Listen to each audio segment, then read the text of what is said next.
We didn't summon Bloody Mary because we believed in her. We did it because every horror story says the same thing. She can't leave the mirror. So when her face finally appeared behind ours, staring without blinking, we laughed and smashed the glass. That was the moment we learned the mirror wasn't her prison. It was the only thing keeping her inside.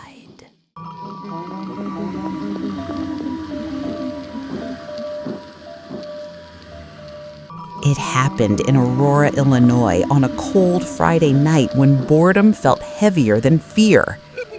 There were 3 of us. Emily, my cousin, who had just moved into the house. Jake, her boyfriend, loud and reckless. And me, Hannah, the one who filmed everything for social media. Emily's bathroom still smelled like fresh paint. The mirror was old, though. Tall, rectangular, slightly warped at the edges. The previous owners had left it behind, bolted directly into the wall. "Looks creepy enough," Jake said, flipping off the lights. We stood there in the dark, lit only by 2 candles Emily had stolen from the kitchen. 3 times, she said, half smiling. "That's the rule." "Say it," Jake dared. I lifted my phone. Recording. "Bloody Mary," Emily said. Nothing happened. "Bloody Mary." The mirror fogged, not all at once, just a thin breath spreading across the glass. Jake laughed nervously. "See? Steam or something." "Bloody Mary." The candles flickered. Then the fog cleared. She was already there. Not emerging, not forming, just present. A woman stood behind our reflections, her face pale and stretched too tightly over bone. Her eyes were wrong, too deep, too aware. Long black hair clung to her shoulders like it was wet. She didn't scream. She didn't move. She stared. Emily gasped and stumbled back. Jake swore loudly. I couldn't stop filming. The woman's lips parted slowly. Not to speak, to smile. Jake grabbed the candle and hurled it at the mirror. The flame burst against the glass, leaving only a smear of wax. "Nope," he shouted. "We're done." He ran into the hallway and came back with a hammer from the garage. "Jake, wait," Emily said. Too late. He swung. The mirror shattered with a sound like a gunshot. Glass exploded across the bathroom floor. The reflection vanished. The woman vanished. Silence. For 1 full second, relief washed over us. Then Jake screamed. His face twisted in pain as he dropped the hammer. Blood poured from his mouth. He fell to his knees, clawing at his throat. I saw it then. His face wasn't right. Fragments of glass embedded in the wall behind him began to shift. In each shard, Jake's reflection stared back, mouth open, eyes wide, screaming. But the real Jake on the floor made no sound. Emily backed away, sobbing. "Jake?" He collapsed, still breathing, still alive, but his reflection was gone. Emily ran for the door. The hallway mirror caught her mid-step. She froze. "Don't look!" I screamed. Too late. Her reflection reached out, not toward her, toward me. Then Emily was yanked backward, her body slamming into the bathroom wall. She slid down slowly, eyes open, unmoving, alive, but empty. The mirror shards on the floor began to vibrate. I ran. I didn't stop running until I was outside, gasping in the cold air, phone still clenched in my hand. The house went quiet behind me. Too quiet. Police came later. Ambulances, questions. They said Jake and Emily were alive but unresponsive, severe shock, unknown neurological trauma. They didn't ask about the mirror. The bathroom was different. The mirror was back, perfect, whole, untouched, as if it had never broken. An officer stood in front of it, checking his hair. Then he frowned. "Ma'am," he said slowly, turning to me, "do you know why there are faces behind you?" I didn't answer, because I already knew. In the mirror, Bloody Mary stood smiling, and behind her, pressed into the glass like trapped insects, were two new faces, screaming without sound, waiting. I didn't go back into the house. I stood across the street, wrapped in a police blanket, watching the bathroom light glow through the frosted window like an open eye that refused to close. Jake and Emily were taken out on stretchers. They were alive. That made it worse. Their eyes were open, but they didn't track movement, didn't react to sound. When the paramedic lifted Jake's eyelid with a gloved thumb, his eye rolled back, and for a split second, I saw something move behind it, like glass sliding against glass. At the hospital, the doctors asked questions I couldn't answer. What drugs were involved? Any history of seizures? Carbon monoxide? I told them about the mirror. They wrote something else down instead. By sunrise, the house was sealed off. The police said it was an ongoing investigation. They told me not to speak to the press. No one told me not to look at my phone. I opened the video I'd recorded. The file was longer than it should have been. The last 30 seconds weren't mine.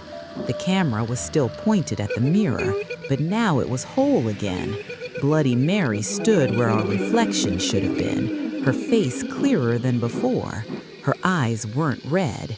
They weren't glowing. They were human. Behind her, Jake and Emily were pressed into the glass, mouths open, eyes stretched wide, as if screaming underwater. The video ended with Bloody Mary leaning closer to the mirror and whispering my name. I threw the phone across the motel room. The mirror above the sink caught it. The screen didn't crack. It reflected. I packed my things and left Aurora before noon. I drove south, not thinking, not planning, just putting distance between myself and the house. I didn't notice the rearview mirror until I was already on the highway. Something was wrong with it. The reflection lagged. Not the road, me. Every time I blinked, the reflection blinked half a second later. Then slowly, it stopped blinking at all. I pulled over near a rest stop outside Joliet and tore the mirror off the windshield. It shattered on the asphalt. For a moment, nothing happened. Then every piece of glass showed the same thing. Bloody Mary. Not trapped, not reaching, standing upright, watching me through 100 broken eyes. I ran. The next day, Jake died. Emily didn't. She started screaming at exactly 3:17 a.m. The nurses said she screamed at the wall, at the TV screen, at the metal railing of the bed, anything reflective. When they sedated her, she whispered something over and over. She's counting us. I checked into a cheap motel outside St. Louis, the kind with old furniture and warped glass. I covered every reflective surface with towels, sheets, even my clothes. It didn't help. The TV screen turned on by itself, static. Then an image, the bathroom mirror from the house, clean, bright. Bloody Mary stood alone now. She raised 2 fingers, then 1. I turned the TV off. The black screen reflected my face, but the eyes weren't mine. I smashed the TV. The motel manager called the cops. While they were talking to me, one of them glanced at the broken screen and frowned. "Ma'am?" he said. Is someone standing behind you? I didn't answer. I ran again. By the third night, I understood the pattern. Mirrors weren't the problem, reflections were. Windows, phone screens, polished metal, water. I couldn't escape them. At a gas station in Springfield, I bent down to wash blood off my hands and saw her in the puddle at my feet. In a diner bathroom, she appeared in the chrome faucet. In my phone screen, when it went dark, she stood closer each time. She never rushed. She never chased. She didn't need to. At 2:59 a.m., my phone buzzed. A message from an unknown number. You broke the door. Now you close it. Attached was an address. The house. I realized then what she wanted. Not to kill me, to finish it, to bring her more. When I finally slept, curled in the back seat of my car, eyes squeezed shut, I dreamed of glass. I dreamed I was standing in front of a mirror, pressing my hands against it, feeling hands press back. I dreamed Bloody Mary was behind me, fixing my hair. You did well, she whispered. You looked the longest. When I woke up, my reflection was already awake, smiling. And for the first time since that night, it moved before I did. I went back to the house at 1:42 a.m. The police tape was gone. The front door was unlocked, hanging open like it had been waiting. The lights were on inside, every room, every hallway. The mirror upstairs glowed. I didn't bring a weapon. I didn't bring a plan. I brought myself. The bathroom smelled the same, cleaner and rot mixed together. The mirror stood exactly where it always had, perfect, untouched, no cracks, no memory of being broken. Bloody Mary was already there. She didn't appear. She waited. Her face was clearer now, not beautiful, not monstrous, familiar in a way that made my stomach turn, like she had been studying us for a long time. You opened the door, she said. This time her mouth moved. My legs trembled. I didn't mean to. She smiled slowly. No one ever does. Behind her, the glass shifted. Faces pressed forward. Jake first, eyes bulging, mouth stretched wide in a silent scream. Emily beside him, her lips trembling, her eyes tracking me. They were alive. They were trapped. You said breaking the mirror would end it, I whispered. She tilted her head. Mirrors don't keep me in. She raised her hand. The bathroom door slammed shut behind me. Mirrors keep you out. The glass rippled like water. Hands pushed from the inside. Too many. Fingers bending the wrong way. Nails scraping silently against the surface. You watched, Bloody Mary said softly. You filmed. You didn't look away. I was scared. She stepped closer. The air went cold. The lights flickered once, then steadied. No, she said. You were curious.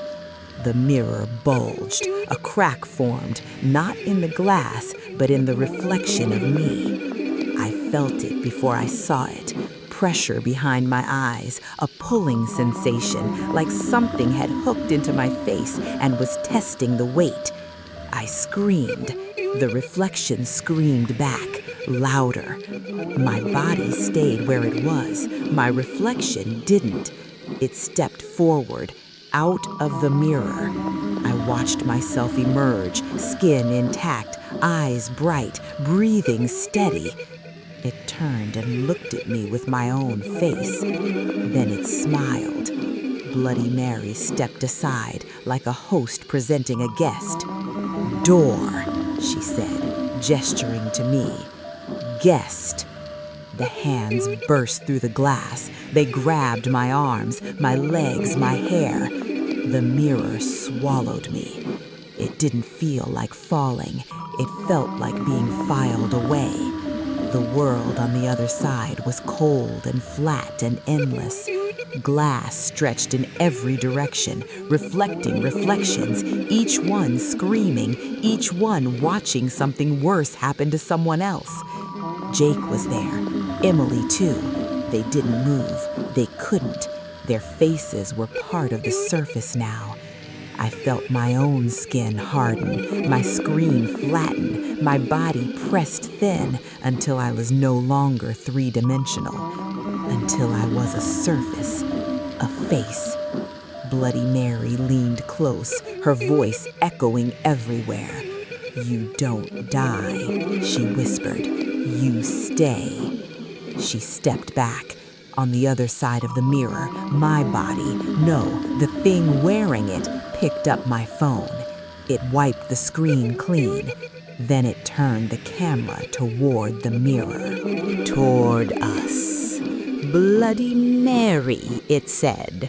Once, twice, 3 times.